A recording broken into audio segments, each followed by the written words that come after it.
नमस्कार साथियों, आपका स्वागत है हमारे यूट्यूब चैनल में। और देखिए, आपका जो सीआरपीएफ का जो आपका एडमिट कार्ड आ चुका है, जैसा कि मैंने आपको पहले ही वीडियो में बता दिया और आपसे कहा था टेलीग्राम चैनल ज्वाइन कर लेना, जिससे कि आपको वहाँ पे सभी अपडेट्स मैं दे देता हूँ। तो आपको वहाँ पर क्या ले जाना है, क्या नहीं ले जाना, इंस्ट्रक्शंस में क्या दिया हुआ है, वो मैं आपको इस वीडियो के अंतर्गत बताऊँगा। और इससे पहले देखिए, मैंने ये फॉर्म आपको बताया था कि आपको ये जो फॉर्म दिया है, इसे आपको भरना नहीं है। आपको इसे भरना नहीं है, इसकी प्रिंट आउट लेके जाना है आपको। ये जो आपको फॉर्म दिख रहा है, ये इसकी आपको प्रिंट आउट ले जानी है, इसको भरना नहीं है। देखिए यहाँ पे लिखा हुआ है कि आपको इस फॉर्म को भरना नहीं है, तो आप भर के चले जाएँ तो आपको प्रवेश नहीं दिया जाएगा। ये आपको पॉइंट बताया हुआ था। तो ये सब बताया था कैसे भरा जाता है, कैसे नहीं, इसके लिए रिगार्डिंग मैंने वीडियो बनाया हुआ था। तो आप वो पूरा वीडियो देख लीजिए। तो आपको भरना नहीं, वहीं पे भरवाएगा वो। ठीक है, तो यहाँ से इंस्ट्रक्शन देख लीजिए कि क्या-क्या इंस्ट्रक्शन दिए हुए हैं आपके लिए। देखिए, तो लिखा हुआ है things to be brought compulsory to for admission to test examination centre. ये कंपल्सरी है। क्या क्या कंपल्सरी है देखिए, 2 colour photo size passport size photo, 2 colour copies of print out. Colour copy ले जानी है, देखिए लिखा हुआ है कलर कॉपी ले जानी है आपको, कलर कॉपी प्रिंट आउट ले जानी है एडमिट कार्ड की। और original ID proof as mentioned below. जो ओरिजिनल आईडी है जो नीचे यहाँ पे मेंशन करी जा रही है, वो आपको ले जानी है। ब्लू बॉल पेन, और ये भी आपको रफ कार्य के लिए ले जाना अपना खुद का ब्लू पेन ले जाना है। ओके, तो ये जो आपको पॉइंट्स दिख रहे हैं, इन्हें बहुत अच्छे से देख लीजिए, क्योंकि ये कंपलसरी हैं आपके लिए। ये जो पॉइंट्स आप देख रहे हो यहाँ पे, ये जो 4 पॉइंट्स दिख रहे हो, ये आपके लिए बहुत ही कंपलसरी हैं। आपको ये ध्यान रखना है कि यहाँ पर देखिए कलर फोटोग्राफ ले जाने हैं। उसके बाद फोटो जो प्रिंट निकलवानी है उसकी, आपको ई प्रिंट एडमिट कार्ड की, वो भी कलर ले जानी है। तो ये लिखा है 2 कलर कॉपी ले जानी है। ब्लू पेन ले जाना है, ब्लू, या आप ब्लू पेन ले जाना है, ब्लैक लिखा भी नहीं है। ब्लू पेन ले जाना है, ब्लू बॉल पेन। इसके बाद आप देखेंगे ओरिजिनल आईडी आपको ये ले जानी है। तो ये तो आपके लिए बहुत ही कंपलसरी हो गया। इसके बाद आप नीचे पढ़ेंगे तो आपको पूरी डिटेल मिल जाएगी। देखिए यहाँ पे मैं थोड़ा बड़ा कर लेता हूँ। और देखिए यहाँ पे देखिए पहले में लिखा हुआ है, किसी भी परिस्थिति में तिथि समय परीक्षा केंद्र में परिवर्तन के अनुरोध पर विचार नहीं किया जाएगा। यानी आप चाहें कि आप परीक्षा ऐसा करें कि परीक्षा को आगे बढ़वा लें या कुछ भी करवा लें, वो नहीं होने वाला कुछ भी। ना टाइम टाइम में आपका अंतर कोई भी पड़ेगा। देखिए यह है ई पत्र केवल परीक्षा तिथि और परीक्षा की सत्रावधि तक के लिए ही वैध रहेगा। जब तक आपकी परीक्षा, जैसे मान लीजिए 22 तारीख को परीक्षा है, तो आपकी 22 तारीख को परीक्षा है, तो ये 22 तक ही वैलिड रहेगा, जैसा कि पृष्ठ संख्या 1 में निर्दिष्ट किया गया है। तो ये चीज़ उन्होंने बताई हुई है। आप देख सकते हैं नंबर 2 पॉइंट देखेंगे, ये बहुत इंपॉर्टेंट पॉइंट है आपके लिए। उम्मीदवार परीक्षा केंद्र पर इस ई पत्र को अवश्य लाए। इस ई पत्र जो दिया हुआ है, जो आपका एडमिट कार्ड आया है, उसको ले जाना है। इस ई पत्र के बिना किसी भी उम्मीदवार को प्रवेश की अनुमति नहीं दी जाएगी। उम्मीदवार इस प्रवेश पत्र के साथ साथ अपनी कोई फोटो पहचान पत्र मूल प्रति अवश्य लाए। यानी कोई आपको एक पहचान पत्र के तौर पर ले जाना है। उसके बाद देखेंगे आप जैसे कौन कौन से हो सकते हैं, जैसे ड्राइविंग लाइसेंस आप ले जा सकते हैं, ठीक है, पैन कार्ड ले जा सकते हैं, पासपोर्ट साइज आधार पासपोर्ट ले जा सकते हैं। उसके बाद आधार कार्ड ले जा सकते हैं, इनमें से आप कोई भी ले जा सकते हैं। उम्मीदवार की पहचान का मूल प्रमाण पत्र से मिलाकर की जाएगी। यानी उससे आपको देखा जाएगा कि आप वही कैंडिडेट हो जो कि आप एग्जाम देने आए हो, या कोई फर्जी तो नहीं हो। यदि आप ई पत्र पर बिना फोटोग्राफ के हैं, अगर आपका ई पत्र में फोटोग्राफ नहीं आया है, तो आपको सलाह दी जाती है कि हाल ही में लिए 2 पासपोर्ट साइज आकार के फोटो, यानी जो हाल ही में आपने फोटो खिंचाए हैं पासपोर्ट साइज के, वो परीक्षा केंद्र पर लाएं। उन परीक्षा केंद्र पर उनको लेके जाएं। और अभ्यर्थियों और हस्ताक्षर फोटो पहचान पत्र कानूनी रूप से मुद्रित एवं दृश्यमान होना चाहिए। यानी कानूनी रूप से वो वैलिड होना चाहिए। और प्रवेश पत्र पर नाम से मेल खाना चाहिए। यानी जो आपका प्रवेश पत्र में नाम आया हुआ है, वही जो आप परिचय पत्र या जो भी आइडेंटिटी के लिए ले जा रहे हैं, जैसे मान लीजिए ड्राइविंग लाइसेंस ले जा रहे हैं, पैन कार्ड ले जा रहे हैं, पासपोर्ट ले जा रहे हैं, आधार कार्ड ले जा रहे हैं, तो ये मैच खाना चाहिए। जो आपने एप्लीकेशन फॉर्म, जो आपका एडमिट कार्ड आया हुआ है, उसमें जो डिटेल आपकी भरी हो, वही सेम टू सेम इसमें डिटेल होनी चाहिए। ऐसा नहीं है कि आपका एडमिट कार्ड में कुछ नाम और आ रहा है और इसमें कुछ नाम का तुम आप ले जा रहे हैं, वो तो ये नहीं चलेगा। ये चीज आपको याद रखनी है। इसके बाद देखिए फोटो लिखा हुआ, देखिए यहां से देख सकते हैं, फोटो पहचान पत्र क्षतिग्रस्त व या धुंधला नहीं होना चाहिए, साफ साफ फोटो पहचान पत्र दिखाई देना चाहिए। आपका आधार कार्ड ले जाएंगे तो वो भी साफ होना चाहिए, ऐसा नहीं है कि ब्लैक है, मतलब वो धुंधला धुंधला सा दिख रहा है, उसमें कुछ दिखाई नहीं दे रहा है, तो ऐसा भी आपका मान्य नहीं होगा। अभ्यर्थियों को उपयुक्त वर्णित ई वैध प्रवेश पत्र पर फोटो पहचान पत्र के बिना परीक्षा केंद्र में प्रवेश करने की अनुमति नहीं दी जाएगी। तो आप अगर ये नहीं ले जाते तो आपको वहां पे प्रवेश नहीं करने दिया जाएगा। ये पॉइंट नंबर 2 था आपका, बहुत ही इंपॉर्टेंट पॉइंट है ये 2 वाला। तो आगे देखेंगे, इसके बाद देखिए पॉइंट नंबर 3 की तरफ चलेंगे, तो ये इंग्लिश में लिखा हुआ है, आप इंग्लिश में इसको पढ़ सकते हैं। नेक्स्ट देखेंगे पॉइंट नंबर 3, और देखिए पॉइंट नंबर 3 में लिखा हुआ है मोबाइल फोन, माइक्रोफोन या किसी अन्य संबंध सहायक प्रकार ब्लूटूथ समकक्ष यंत्र, calculator, log table, digital diary, digital घड़ी या नोटबुक किसी भी प्रकार की पहनने वाली धातु जैसे वस्तुएं जैसे चूड़ी, बेल्ट, कंगन, ये देख लीजिए ध्यान से, ना चूड़ी, बेल्ट, कंगन कुछ नहीं होना चाहिए, को रखना और उसका प्रयोग परीक्षा में करना पूर्णतः वर्जित है। यानी ये चीज जब आप एग्जाम हॉल में जाएं तो ये चीज अपनी बाहर ही रख के जाएं या उतार के जाएं। ठीक है, यह दें किसी भी उम्मीदवार के पास इनमें से कोई भी उपकरण या दस्तावेज पाया जाता है या परीक्षा के आयोजन में बाधा या गड़बड़ी उत्पन्न करता है तो उम्मीदवारी रद्द कर दी जाएगी उस उम्मीदवार की, तो उसे परीक्षा नहीं देने जाएगी। इन दिशा निर्देशों में किसी भी प्रकार का उल्लंघन किए जाने पर अभ्यर्थी पर सख्त अनुशासनात्मक कार्यवाही की जाएगी, जिससे भविष्य में परीक्षा से संबंधित किया जाना शामिल होगा, जिसमें भविष्य में जो परीक्षाएं होंगी उससे प्रतिबंध कर दिया जाएगा। यानी फिर आप भविष्य में परीक्षाएं भी नहीं दे पाएंगे अगर आप इन चीजों में लिप्त पाए जाते हैं तो। नेक्स्ट देखेंगे पॉइंट नंबर 4 क्या है। पॉइंट नंबर 4 में देख सकते हैं लिखा हुआ है ई प्रवेश पत्र को संभाल कर रखें क्योंकि इस साक्षात्कार के समय और दस्तावेज की जांच के दौरान प्रस्तुत किया जाना अपेक्षित है। अब देखिए ये बहुत इंपॉर्टेंट पॉइंट है, 4 इंपॉर्टेंट पॉइंट बहुत है, ये आप अच्छे से देख लीजिए। यहाँ पे ये पॉइंट्स आपको बहुत अच्छे से ध्यान रखना है। जो आपका ई एडमिट कार्ड अभी आया हुआ है, अब जब आप वहाँ जाएंगे वेरीफाई हो जाएगा, सब कुछ हो जाएगा, आप प्रवेश पत्र मतलब एग्जाम दे के चले आएंगे, तो इसको आप सुरक्षित रख लीजिए भविष्य के लिए, क्योंकि ये आपका चेक होगा जब आपके दस्तावेज जाएंगे। आप जब टेस्ट क्वालिफाई कर लेंगे उसके बाद आप जो आपका पीईटी होगा उसे पूरा कंप्लीट कर लेंगे, जब आपका जो डॉक्यूमेंट वेरिफिकेशन होगा उस दौरान ये एडमिट कार्ड आपसे देखा जाएगा। तो आप इसे अच्छे से धर लीजिए, संभाल के रखना, मतलब इसको खोना नहीं है, आपको अच्छे से रखना है। नेक्स्ट आप पॉइंट देंगे पॉइंट नंबर 5, ये सभी पॉइंट बहुत इंपॉर्टेंट हैं, इनकी जानकारी होना आपके लिए बहुत ही आवश्यक है। अभ्यर्थियों को इस प्रवेश पत्र में उल्लिखित रिपोर्टिंग समय पर ही आवंटित परीक्षा केंद्र पर पहुंचना होगा। जो आपको परीक्षा केंद्र मिला है उसी परीक्षा केंद्र पर आपको जाना है।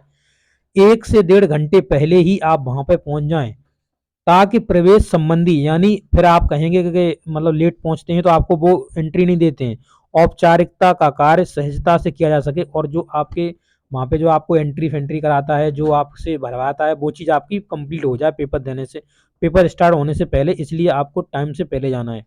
परीक्षा केंद्र का मुख्य द्वार परीक्षा समय शुरू होने से आधा घंटे पहले बंद कर दिया जाएगा, आधे घंटे पहले बंद कर दिया जाएगा। जो परीक्षा का आपका गेट होगा ना जो स्कूल का, वो आपका हाफ आवर पहले ही बंद कर दिया जाएगा। अगर आप नहीं पहुंचते हैं तो आपको यहाँ से एंट्री नहीं मिलेगी और आप यहाँ से लौटा दिए जाओगे। ठीक है, तो इस तरीके आपको ये चीज याद रखनी है, ध्यान रखना है इस चीज का। देरी से आने की कोई, अब अगर आप देरी से जा रहे हैं, देरी से आने की कोई जो होगी, देखो देरी से आने की कोई अनुमति नहीं है, इसलिए अभ्यर्थियों को सलाह दी जाती है कि वे कम से कम परीक्षा से 1 दिन पूर्व ही परीक्षा केंद्र पर, मतलब उस स्थिति पर और उस तक पहुंचने संबंधी जानकारी प्राप्त कर लें। यानी ये जान लें कि आपका जो कॉलेज है वो कहाँ पर है, हमें कैसे जाना है कैसे नहीं जाना, ये सब आप जानकारी पहले से ही 1 दिन पहले ले लें ताकि परीक्षा के दिन केंद्र पर समय से पहुंच सकें, आप समय से परीक्षा केंद्र पर पहुंच सकें, इसलिए आपको पहले से ही इसकी जानकारी ले लेनी है। पॉइंट नंबर 6 देखिए, पॉइंट नंबर 6 लिखा हुआ है, यदि किसी तकनीकी खराबी के कारण या किसी कारणवश परीक्षा निर्धारित समय पर शुरू नहीं होती है या बीच में बाधित होती है, तो अभ्यर्थियों को परीक्षा अधिकारियों के निर्देश का पालन करना चाहिए। समस्या का समाधान होने तक उन्हें धैर्यपूर्वक प्रतीक्षा करनी चाहिए। जैसे मान लीजिए आपका पेपर आप दे रहे हैं और सिस्टम में कोई गड़बड़ी आ गई, तो आप अपने जो भी है वहाँ पे जो इंचार्ज है वहाँ का, जो आपकी लैब का, उसको आप कंप्लेंट करिए, तो वो आपका सब कुछ सही करके देगा। आप उसमें घबराने की ज़रूरत नहीं है। आप वहाँ पर आप क्या करें, धैर्य रखें और प्रतीक्षा करें जब तक कि वो सिस्टम सही नहीं हो जाता। यदि परीक्षा पूरी नहीं होती है, विभाग उक्त मामले पर उचित कार्रवाई करेगा। अगर परीक्षा आपकी कंप्लीट नहीं आप दे पाते हैं और कोई इशू है वो बना रहता है, करे तो आपसे मतलब उचित कार्रवाई की जाएगी इसके ऊपर। और क्या करा जाएगा, निर्णय लेगा कि उसका निर्णय अंतिम होगा, यानी जो निर्णय जो अधिकारी लेंगे आपके, अंतिम निर्णय होगा एवं अभ्यर्थियों के लिए बाध्यकारी होगा और अभ्यर्थियों को वो निर्णय मानना ही पड़ेगा। जो वो वहाँ पे आपको आदेश दिया जाता है वो आपको मानना ही पड़ेगा। ऐसा ये पॉइंट आपसे कह रहा है और ये चीज़ आपको याद भी रखनी है, ठीक है।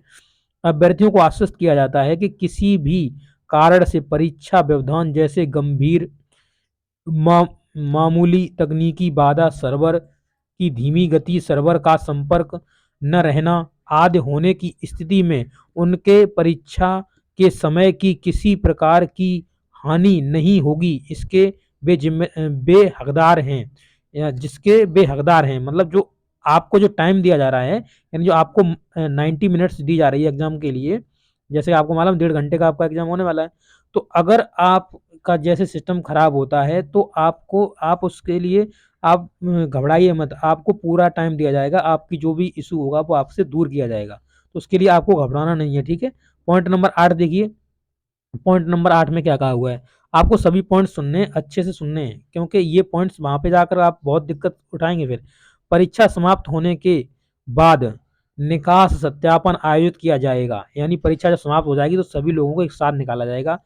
निकास सत्यापन प्रक्रिया के दौरान जो आपका होगा, निकास सत्यापन प्रक्रिया के दौरान उम्मीदवार का बायोमेट्रिक जो डेटा होगा, फोटो, बाएं हाथ के अंगूठे का निशान और LTI आदि का एकत्रित कर लिया जाएगा, जो आपसे लगवाए गए हैं, जो आपको दिया गया है ना, जो फॉर्म आपका है, ये बाद में आपसे जमा कर लिया जाएगा और जमा करने के बाद ही आपको वहां से एग्जिट दिया जाएगा, आपको निकाला जाएगा। पॉइंट नंबर 9 देखिए, महत्वपूर्ण पॉइंट है, पहले से ही बोल रखा है कि ये महत्वपूर्ण पॉइंट है 9, तो इसे आप अच्छे से देख लीजिए, ठीक है। तो ये आपका महत्वपूर्ण पॉइंट है 9, देखते हैं क्या लिखा हुआ है। देखिए महत्वपूर्ण पॉइंट में लिखा हुआ है, उम्मीदवार अपने पंजीकृत क्रेडेंशियल के साथ ऑनलाइन पोर्टल में लॉगिन कर के सभी पदों के लिए परीक्षा में संचालन के 3-4 दिनों के बाद अपने व्यक्तिगत उत्तर, ऑनलाइन प्रक्रिया, स्वयं के जवाब एवं कुंजी देख सकते हैं। यानी 3 से 4 दिनों के अंदर आपकी जो आंसर की होगी वो आपकी आ जाएगी। किसी प्रश्न और उसके संबंध में प्रश्न आपत्ति के मामले में केवल 3 दिनों के भीतर ही पोर्टल में ऑनलाइन प्रक्रिया लिंक के माध्यम से जमा कर सकते हैं। अगर आपको कोई किसी क्वेश्चन पर आपत्ति है तो आप 3 दिन तक आपको टाइम दिया जाएगा, तो उस 3 दिन के दौरान ही आप अपनी आपत्ति कर देंगे।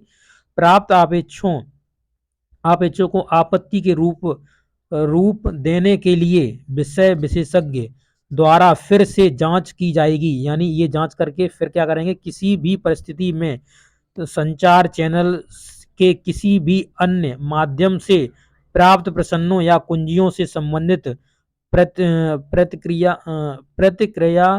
अपेक्षित प्रश्न विचार नहीं किया जाएगा। यानी जब यहाँ पे आप जांच कर लेंगे, जांच करने के बाद अगर आपका सही निकलेगा तो सही ठहराया जाएगा। निर्धारित अवधि के भीतर ही आपत्तियां की प्राप्ति न होने पर चयन प्रक्रिया के बाद के चरण में मूल्यांकन के लिए ऐसे उम्मीदवारों को किसी भी भविष्य के कानूनी दावे के लिए कोई अधिकार नहीं होगा। अगर आपने यहाँ पर आपत्ति नहीं करी, फिर आप भविष्य में जाकर के ऐसा कहते हैं, आपत्ति करते हैं कहीं भी, तो आपको ये क्या है, आपका ये जो सॉल्यूशन होगा आपको फिर नहीं मिलने वाला, ये आपकी नहीं सुनेंगे फिर कुछ भी।